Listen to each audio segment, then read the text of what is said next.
Hello, I'm on my way to named, known and called.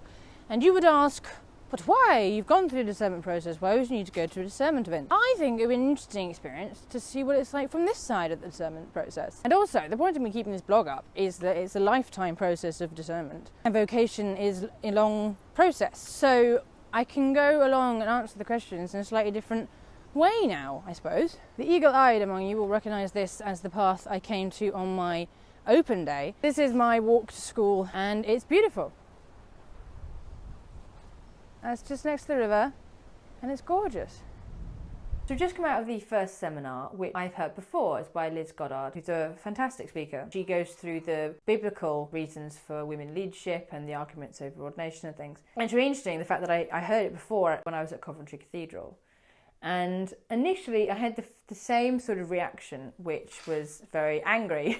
I find it very frustrating sometimes that we have to have these conversations still about women's ordination. And also, I disagree with her on some of her suppositions about scripture. I felt myself feel a bit better about it, and a bit more understanding, and acknowledging the anger as well, actually. But it's such a funny thing to have one's gender acknowledged. I forget that it's a thing in the church. It's an important thing for these vocation events that you come and you have that acknowledged, because it will be part of your ministry in the church, whether it's lay or ordained. I'm off home, they've just broken for lunch. This afternoon is just little seminars, like little group talks, so less sort of relevant and interesting, and also I've got things to do.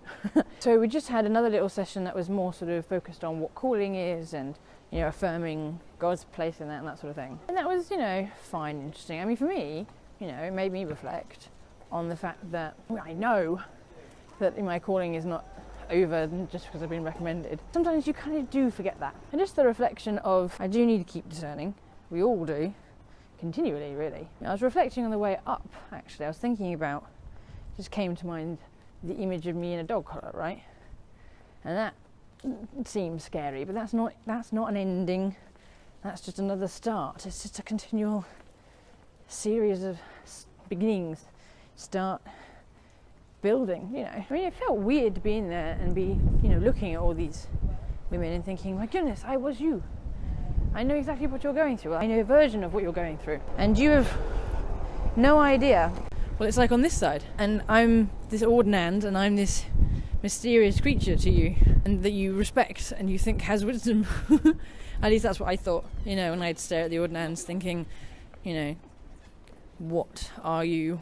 What am I? Am I going to be that? Anyway, having not been to Name, Known and Called when I wasn't an ordinand, and having been to it now I am an ordinand, it looks like a really good thing. It's smaller than the one I went to, the women's one I went to. It looks like a really nice conference with some really cool people involved. I mean, it's so interesting for me to reflect on being here at Durham with this cathedral and stuff, and to look back over the journey that I've had and the much longer journey I've got in front of me.